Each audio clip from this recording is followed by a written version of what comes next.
pris le groupe et puis tu es rentré dedans. On n'est pas dans ça. Il a dit, je l'ai dit et je le redis, si Gbagbo se met avec Soro Guillaume, je ne parlerai pas, je suis dans mon coin, mais ça ne m'intéresse point. Là où Soro Guillaume va, je ne vais pas là-bas. Partagez. Je le déteste comme une peste. Tu comprends? Je le déteste. Là où il y a Soro Guillaume, je ne rentre pas, je ne touche plus, je m'éloigne. Même si c'est le PPACI qui a je m'en fous de ça. Je m'en éloigne. Je vais loin. Parce que mon combat là, c'est le peuple de Côte d'Ivoire. C'est la Côte d'Ivoire, l'avenir de la Côte d'Ivoire. Ce n'est pas les Indiens qui m'intéressent. Alliance là, ça nous a envoyé où? Toi tu te lèves, tu fais live. Et puis les gens vont venir nous insulter quoi. Genre, ils n'ont qu'à venir nous malmener sur ton live quoi. Toi t'es qui? Toi t'es qui? Tapoter, mettez le cœur. Arrêtez ça là. Vous jouez les intelligents là.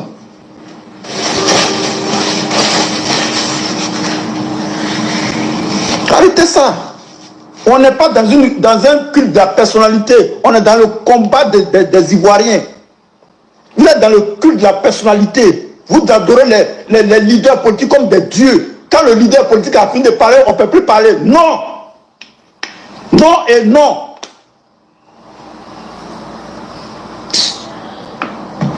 Vous êtes dans le culte de la personnalité. Ce qu'on faisait à Oufou-Boigny, c'est ce que vous faites.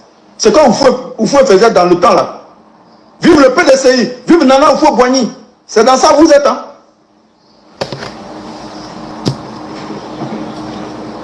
Tu te lèves, tu fais vidéo. Tu fais vidéo sur nous. C'est quoi? On te doit. Likez la vidéo. Tu nous emploies, nous sommes tes employés. Tu fais ton combat, nous on fait nos combats. Basta. Faut pas t'intéresser à nous. Faut pas t'intéresser à nous, soldats de Gbagbo. Fais ton combat. Faut pas t'intéresser à nous. Parce qu'on n'a aucune influence sur ton combat. Fais ton combat. Sur la toile ici, faites vos combats.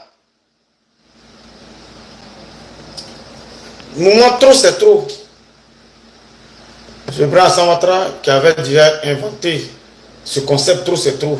Et Dieu merci, l'opposition a retrouvé cette vidéo du président Ado. Donc, aujourd'hui, c'est trop, c'est trop. Au sein même de l'opposition, il y a la division. Parce qu'il y a des personnes, des pro-Gbagbo, qui ne se reconnaissent pas dans le mouvement trop, c'est trop, où sera incrusté, plus ou moins inclus, le GPS de Soro Guillaume. Et voilà la bagarre. La bagarre est à tous les niveaux. Raison pour laquelle les gens disent, mais Charlie, tu n'es plus dans le parti politique. Viens ici, viens ici. Je dis, non, moi j'observe. Je suis de la société civile. Je suis libre de tout marquage. Je suis libre de défendre un tel. Selon un sujet donné, je donne mon avis sans embâche. Quand Ado aura raison, Ado a raison. Quand Gbagbo aura raison, Gbagbo a raison. Je dis, c'est tellement bien intéressant. Parce que vous-même, vous voyez cette opposition-là. Vous voyez comment elle est. Elle n'est pas solidaire, elle n'est pas soudée. Elle n'est pas solidaire, elle n'est pas soudée. Là où Ado aura raison, je donnerai raison à Ado. On l'écoute ici, vous voyez comment il n'y a pas de liberté d'expression dans l'opposition. Quand l'autre parle, il est maltraité. Quand l'autre dit ceci, il est malmené. Il n'y a pas d'union, il n'y a pas d'appel à l'apaisement. Et c'est dommage. Je suis tellement bien dans ma posture de société civile là, que vous ne pouvez pas comprendre. On l'écoute ici. Comment est-ce que Blé Goudé a quitté, c'est-à-dire Gbagbo, parlé au Ghana, et aujourd'hui, il a une posture que beaucoup ne comprennent pas. On écoute. Je suis en train de parler de paix en Côte d'Ivoire. On a besoin de revenir sur tout ce que j'ai eu comme difficulté. C'est ma vision des choses. Comment vous êtes sorti de Côte d'Ivoire? Parce que vous étiez clandestin. Comment je suis sorti de la Côte d'Ivoire? Beaucoup a été dit là-dessus. Monsieur Consti, je n'ai jamais bénéficié ni de l'aide de Guillaume Soro, et je mets au défi quiconque de prouver, ni de l'aide de Feu Ouattara. Ce n'est pas vrai. Ce n'est pas vrai. Ça ne peut même pas être vrai. Parce qu'au moment où je sors de la Côte d'Ivoire, Guillaume Soro n'a pas le contrôle d'Abidjan. Ces hommes étaient aux prises avec l'armée régulière de Côte d'Ivoire en ce temps. Écoutez le témoignage. Vers l'autoroute. La route du Ghana, c'est vers le sud de la Côte d'Ivoire, en passant par Bassam. À quel moment Guillaume Soro, pour l'amour dont il déborde pour moi, va abandonner son objectif principal, c'est de renverser le président Gbagbo pour venir sauver Charles Blé Goudé, qui lui défendait le président Gbagbo? Il y a une logique quand même pour raisonner. Non. C'est la manière de voler de l'épervier qui apprend au poussin à se cacher. J'ai été craqué toute ma vie en tant que dirigeant étudiant. J'ai donc développé des réflexes de m'échapper. La police ivoirienne, pour ceux qui se souviennent, m'a recherché ici en Côte d'Ivoire.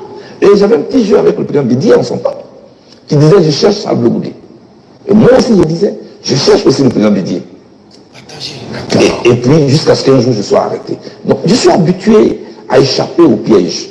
Ma tête était mise à prix dans ce pays. J'ai été enchaîné dans mon lit d'hôpital quand j'étais étudiant. Donc dès que je lis la situation militaire en Côte d'Ivoire, moi je ne suis pas militaire. Moi ma force, c'est la mobilisation de la rue. J'ai appris aux jeunes gens à résister les mains nues. Là où les fusils font régner leur loi, moi je n'y ai pas ma place. Je suis passé par... J'avais peur que Abosso soit pris, que Bassam soit pris, parce que toutes les villes de la Côte d'Ivoire étaient déjà au nez de ceux qui menaient leur combat. Écoutez le témoignage, comment est-ce qu'il a fait partie? J'ai pris la route de Bassam. Et tu disais, vous étiez déguisé ou pas? Oui que j'étais déguisé, bien entendu. J'avais des bouts d'oreilles, je l'avoue. Je m'étais naté comme une femme. Oui. Aujourd'hui, il n'a plus de cheveux. Oui, mais j'ai porté, quand je dis je me suis naté, c'était une perruque qu'on m'a donnée. Ah oui, d'accord. Et quand j'arrive dans un village voisin au Ghana, où je connaissais une dame qui m'a mis dans la maison avec mon enfant. Ah, vous êtes parti avec mon enfant avait 1 an et demi. Charles Blé Goudé Julien, il s'appelle. Et sa maman. Et il a commencé à pleuvoir fort dans ce village. Donc il pleuvait les cordes. Et j'ai réveillé mon épouse. J'ai dit, il est l'heure. Elle dit, il est l'heure de quoi? Il est l'heure de quitter ce village. Elle m'a dit, il pleut. J'ai dit, justement, c'est le bon moment. Pour vous, c'était un signe? Pour moi, c'était le bon moment. Parce que quand il pleut, toute la population, chacun est donc dans sa maison. Personne ne peut se préoccuper de où Blé Goudé est. Donc, on allait être les seuls dehors sous cette nuit. Et son cousin allait réveiller un piroguier. Le piroguier nous a demandé 10 000 francs. CFA. Écoutez. Et nous avons traversé la petite rivière entre la Côte d'Ivoire et le Ghana. Et nous avons atterri dans l'autre village. Mais vous savez, ce sont les villages voisins qui essaient souvent les populations. Donc, le village dont je ne vais pas dire le nom pour ne pas les exposer, c'est donc village 1, c'est du côté de la Côte d'Ivoire, mais avec le même nom, village 2 du côté du Ghana. Nous traversons, on nous reçoit donc Au village 2. Au village 2. On demande si on voulait boire de l'eau. Oui. Et le monsieur qui envoie le gobelet d'eau pour nous donner à boire, c'est un Ghanéen, mais qui est pas loin de la Côte d'Ivoire, qui me reconnaît tout de suite. Il me regarde, il me dit, ah, mon général, content de vous voir. Donc, je lui ai fait mine de rien. J'ai dit, ok, merci beaucoup. J'ai bu. Je donnais un peu d'eau à ma femme. Et j'ai vu qu'elle n'a pas bu l'eau entièrement. J'ai repris le gobelet. J'ai bu l'eau entièrement, même si je n'avais pas trop soif. Je lui ai dit, j'ai encore soif. Est-ce que tu peux m'apporter un autre gobelet d'eau? En fait, je voulais l'éloigner. Et quand il est parti, j'ai dit à ma femme, on a plus 7 minutes à passer dans cette maison. Parce que là, il vient de nous reconnaître. On doit immédiatement quitter ce village. Alors, il faut lui faire croire qu'on est retourné dans le village 1. Pour donc reprendre la pirogue et repartir. Nous laisser là, je vais m'arranger. C'est comme ça que j'ai vu celui qui était avec nous. Je dis, allez-y à la frontière, arrêtez-moi un grumier. Il dit, monsieur le ministre, un grumier? J'ai dit, oui, un grumier. Il a arrêté le grumier, il a dit que le monsieur demandait une somme de 50 000 francs CFA. Je lui ai dit qu'il demande lui, pour ne même pas qu'un seul policier jette son regard dans la voiture, combien je paye? Il dit de mettre 20 000 francs CFA dessus, ce qui fait 70 000. Le grumier, parce qu'avec mon titre de ministre, personne ne peut me croire dans un grumier. Soyez toujours là où on ne peut pas vous croire. C'est un grumier qui m'a envoyé au Ghana. Je vous donne l'exclusivité aujourd'hui. Ce n'est pas Ouattao. ce n'est pas Dieu Soro, ce n'est pas vrai. Voilà comment au petit matin, moi j'arrive. Voilà ce que je voulais dire. Alors voilà, mon arrestation, mais aussi ma sortie d'Abidjan. C'est le militaire qui m'a sorti d'Abidjan, qui m'a aidé à sortir d'Abidjan. C'était un militaire qui n'était pas de la rébellion, ni du camp Ouattara.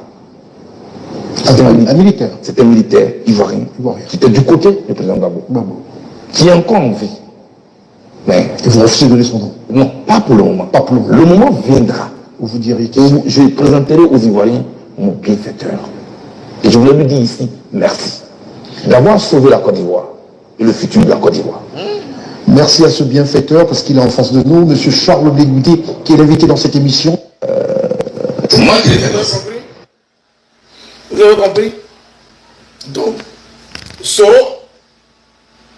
non, le président Charles Blé Goudé sort et encore démystifie le président Soro Guillaume, casse la communication de Soro Guillaume en disant que tout ce qui se rencontre pour dire c'est Soro Guillaume qui l'a aidé de quitter la Côte d'Ivoire, qui l'a aidé de sortir de la Côte d'Ivoire pendant la crise post-électorale en Côte d'Ivoire, ce n'est pas vrai, et que c'est un militaire, Paul Gbagbo, autant de Gbagbo qu'il a aidé, mais il va donner son nom bientôt.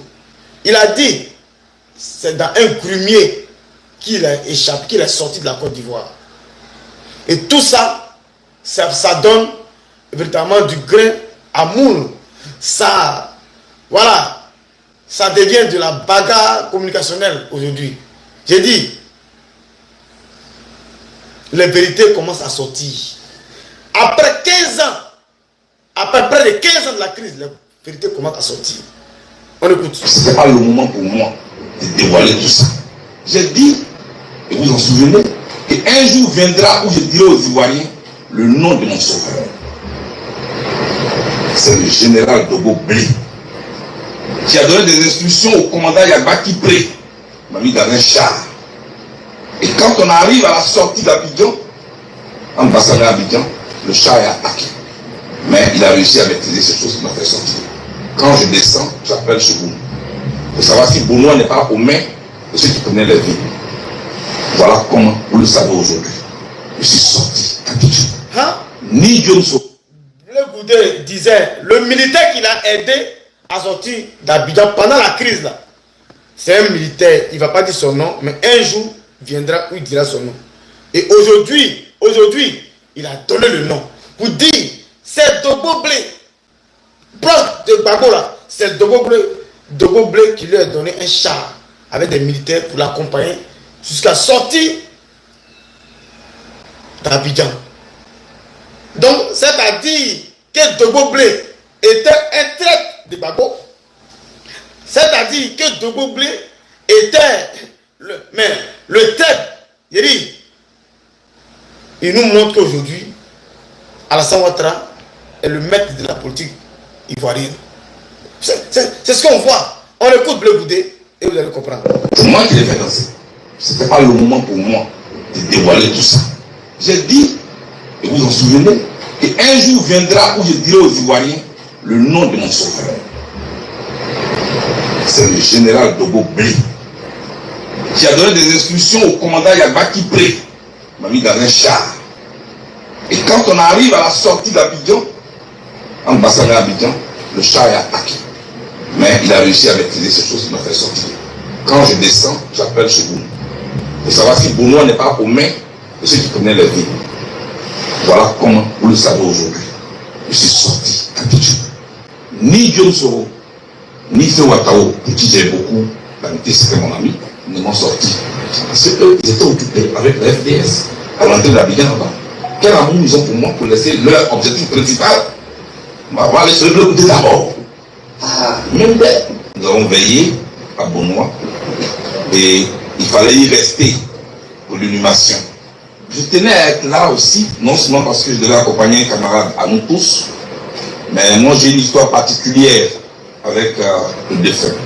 Quand je devais protéger ma vie, sauver la mienne, Shogun avait mis sa vie en danger. Je me pose là pour dire, voilà que Blé Goudé vient expliquer ici qu'il a aidé à sortir notamment d'Abidjan, pendant la crise, pendant les heures chaudes. Aujourd'hui, la guerre est lancée dans l'opposition ivoirienne.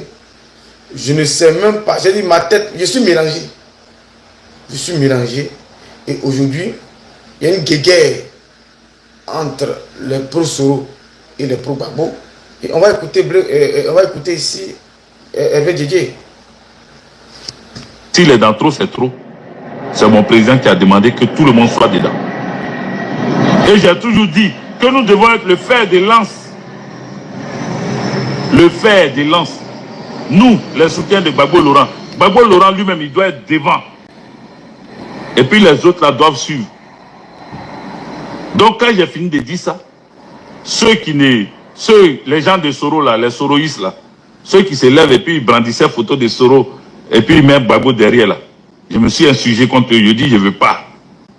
Ils disent non, que Soro doit être président. J'ai dit je ne veux pas non plus, je ne suis pas d'accord.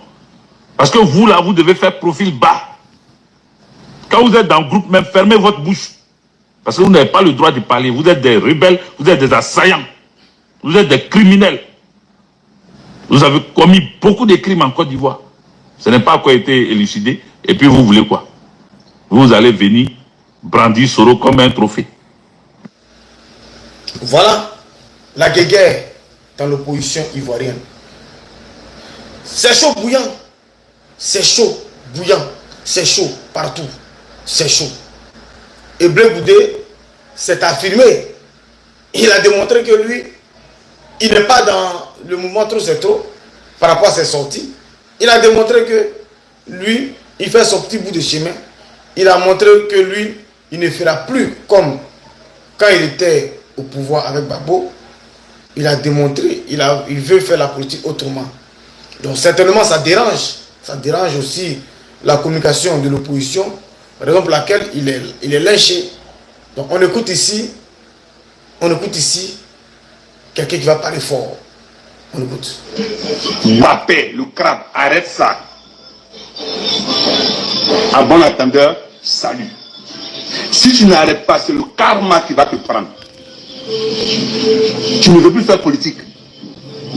C'est toi qui t'opposes au président Laurent Gbagbo. C'est toi qui es impoli, qui entretient des relations avec les femmes des gens. Tu les déverses sur la toile pour manquer de respect à notre père Laurent Gbagbo. Likez la vidéo, on va comprendre. Je dis, les cassements de papo là, je vais vous les donner. Je vais vous les donner parce que je suis de la société civile. Tapotez, likez la vidéo en haut là, mettez des j'aime. Ça sécurise le live. Repartagez le live parce que cette chaîne est signalée. Je suis au restreint. Donc repartagez. Cassement de papo. Depuis les sorties de Blé Goudé, c'est la débandade totale. On écoute. Mbappé, le crabe, arrête ça. À bon attendeur, salut. Si tu n'arrêtes pas, c'est le karma qui va te prendre. Tu ne veux plus faire politique. C'est toi qui t'opposes au président Laurent Gbagbo. C'est toi qui es impoli, qui entretient des relations avec les femmes des gens. Tu les déverses sur la toile pour manquer de respect à notre père Laurent Gbagbo. Impoli, vermine. Mais nous sommes là pour toi. Quand tu veux te réclamer du président Gbagbo, il faut être un garçon entier. Nous, on est des hommes entiers. Un homme politique comme toi, comme ça là, tu tues le nom de notre père, tu fais des saletés, des vilaineries avec son nom. Et aujourd'hui, tu as été pris. On t'a pris. Nous, on t'a pris, hein. Nous, on te dit, on t'a pris. On ne te laisse pas. On ne te laisse pas. Voilà. Il y a des milliers d'enfants de Laurent Gbagbo qui sont là. Nous sommes trop nombreux. On t'attend, c'est un cadavre qui va rentrer en Côte d'Ivoire. Tu es un cadavre ambulant. Ça non, tu ça dès maintenant. Allez là. Allez là. Tout le monde connaît que toi. Tout le monde t'a vu. Le nageur a son dos dehors. On sait qui tu es. Soyez salués, tous les combattants et les combattantes. C'est Mazarin, la ligne rouge. Toujours prêt pour le président de Laurent Gbagbo. Blé Goudé. Pourquoi tu fais ça? Pourquoi tu passes tout ton temps à mouiller les femmes de tes collègues? Et ce qui est vilain dans cette démarche-là, tu utilises le nom de notre père. Donc le papo, Il faut laisser son nom. aujourd'hui, le papo de Bleu Goudé est en train de sortir aussi de l'autre côté. On dit il les femmes de ses collègues. On dit Bleu Goudé Mungu les femmes de ses collègues. Ça, c'est la politique aussi. Ça, en Côte d'Ivoire, ça fait partie de la politique. La question reste posée. Ça fait partie de la politique. On y va. Il faut laisser son nom en paix. Tout ce qu'on dit du président Laurent Gbagbo là, que Gbagbo est une femme, il n'a jamais mougou les copines, les femmes de ses collègues, à propos de nos copines. Toi, ton serré là, c'est la lignée des femmes de tes collègues que tu mets ça. Bleu Goudé, il faut arrêter ça. Il faut arrêter ça. Donc là-bas, c'est le maplossage à outrance. C'est le maplossage, le mougoussage. La politique a changé de stratégie. Pour déconstruire quelqu'un, on doit parler du maploli, du mougouli. On doit dire, la politique ivoirienne est devenue autre chose. C'est une autre chose. Donc Bleu Goudé, c'est toi-même qui as cherché. Tu as cherché, tu as trouvé. Tu as cherché. Si tu étais désengagé depuis lorsqu'on t'a pris au Ghana, si tu étais désengagé depuis lorsqu'on t'a pris au Ghana, là, on t'a arrêté du Ghana, là, tu avais dit non, toi tu n'as rien à voir dedans là. Mais c'était mieux.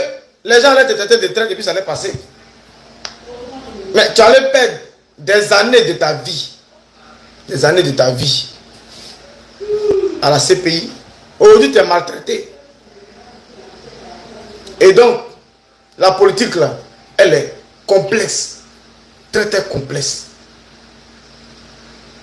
En ce moment précis, les sorties que tu fais n'a pas véritablement lieu d'être si véritablement tu fais partie de l'opposition ivoirienne.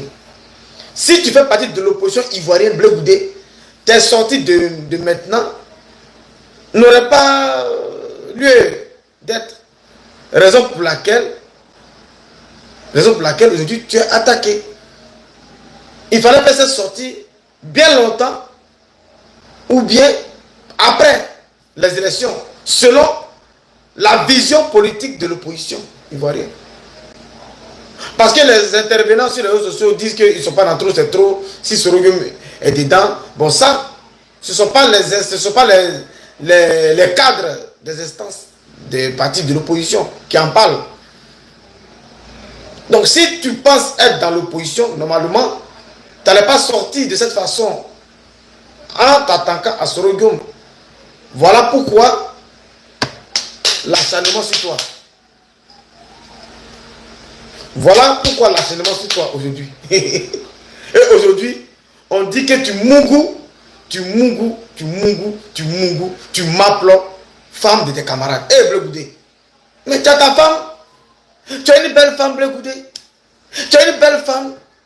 Et tu viens mougou, femme de tes camarades. Et ça aussi c'est politique. Le maploli à outrance. Mais tu as hérité de qui? Et Bleu Goudé. Tu as hérité qui t'a formé dans le maploli en politique. Ça là, vous saurez ça dans ma prochaine vidéo. Vous saurez qui a appris Bleu Goudé à Maplon et à Mougou. Parce que comme on veut que la politique soit ainsi là, on va venir casser les papos. Mes frères et sœurs, Charlie Parker Fraternité a quitté le RADP. Il est libre de critiquer. Il est libre, il est dans la société civile. Il va observer le mouvement de tous ceux qui sont dans la politique. Si on constate qu'il n'y a rien là, moi-même là, je vais créer mon mouvement politique. Et quand je crée mon mouvement politique, je vais dire mon mouvement politique là, je vais voir quel parti je dois soutenir. Mais aujourd'hui là, je n'ai pas encore fini de ramasser mes bagages. C'est-à-dire, j'ai quitté le RADP. Donc, il me reste encore mes casseroles, il y a mes fauteuils dans la famille là-bas, RADP qui doit encore récupérer pour aller m'installer. Donc là, ils sont en train de récupérer mes séries Dakar, mon ventilateur, mes télés. C'est-à-dire, j'ai pris une partie, je viens de ramasser. Et quand j'ai fini là, j'ai déménagé. Et maintenant, je vais observer. J'ai observé de loin comme ça pour dire, ben bon, voilà. Mais pour l'instant, je suis dans la droiture et dans la vérité. Si Ado, en ce moment précis, est le maître de la politique ivoirienne, comment je peux dire le contraire? Comment est-ce que je pourrais dire le contraire? Vu la débandade, vu ce qui se passe en ce moment, je vais observer pour voir. Puisque je n'appartenais pas à un parti politique avant de soutenir le président Alassane Ouattara et le RADP. Je n'appartenais à aucun parti politique. Je ne suis pas dans le secret des dieux des partis politiques. Et moi, je suis venu sur la toile communiquer de façon active sur la toile par rapport à ce que je vois, par rapport au papo qu'on m'envoie en privé. Donc, si Blé Goudé, à mon analyse en tant qu'homme de la société civile, tu as chié dans la direction du vent au détriment de tes amis de l'opposition. Même si tu avais raison, là tu viens de gâcher ta raison. Si tu avais raison dans ta posture, tu viens de gâcher ta raison parce que nous sommes à quelques mois des élections présidentielles en octobre 2000, voilà, précisément en octobre 2025. Et puis toi, tu viens frapper fort. Tu viens casser Papo. Tu viens casser Papo de Soro. Tu viens frapponner. Tu dis que Papo n'a pas gagné les élections et les gens ont sorti maintenant les VAR. Donc, voilà. Politique de Côte d'Ivoire là. Si on t'a expliqué, et puis tu dis que tu as compris, c'est qu'on t'a mal expliqué. C'est que celui qui t'a expliqué là, il t'a mal expliqué. Si on t'a expliqué la politique ivoirienne, et puis tu dis oui, j'ai compris. Non, c'est que tu n'as encore rien compris. Ça veut dire que la personne qui t'a expliqué t'a mal expliqué. La politique là, si tu ne la fais pas, c'est la politique qui va te faire. Côte d'Ivoire là, si tu ne fais pas de la politique là, c'est la politique qui va te faire. Écrivez, notez. Gardez. Si tu ne fais pas la politique en Côte d'Ivoire, vous dites non, moi ça ne dit pas que, ou bien, moi j'aime pas politique, j'aime pas la politique. C'est la politique qui va te faire. Regardez. Mes frères, tapoter, partager. Voilà. Le président Alassane Ouattara, il est serein. Pendant que le Prado est serein là. Mais vous, de l'autre côté, c'est la débandade. À quel moment il va avoir la sérénité dans l'opposition? À quel moment? Dans la même opposition, il y a des gens qui n'aiment pas Tidjam Thiam. Il y a des activistes Gore qui n'aiment pas Thiam. Ils disent que c'est un Sénégalais, il n'a pas encore fini de préparer Thiam gagne. Il y a des gens dans l'opposition qui n'aiment pas Soro Guillaume. Il y a des gens dans l'opposition qui n'aiment pas Gbagbo. Il y a des gens dans l'opposition qui n'aiment pas Nadi Bamba. Il y a des gens dans l'opposition qui n'aiment pas Simone Gbagbo. Il y a des gens dans l'opposition qui n'aiment pas Afin Guessan. Et c'est légion. Mais quelle opposition face au président de la République Alassane Ouattara? Quelle opposition? Ça veut dire Ado est sur une roue libre pour remporter les élections en 2025. Parce qu'il n'y a pas d'opposant concret, crédible pour l'unicité de l'opposition. Pourtant, le parti au pouvoir est uni, solide, serein. Tous les cas du RADP sont derrière leur mentor et ils sont unis. Mais pendant ce temps, l'opposition, il y a la division. Et moi, je ne dis pas que fraternité. Désormais, membre de la société civile qui observe cela, c'est avec du remords, c'est avec de la non-intelligence intellectuelle du côté de l'opposition que je constate cette déchéance politique de l'opposition. Et donc, on verra bien on verra bien. Mais si vous n'êtes pas soudés, s'il n'y a pas de l'amour entre vous, mais quel combat vous faites? Laissez tranquille le président Alassane Ouattara. Ça c'est mon avis. En tant qu'homme de la société civile, ça c'est mon avis.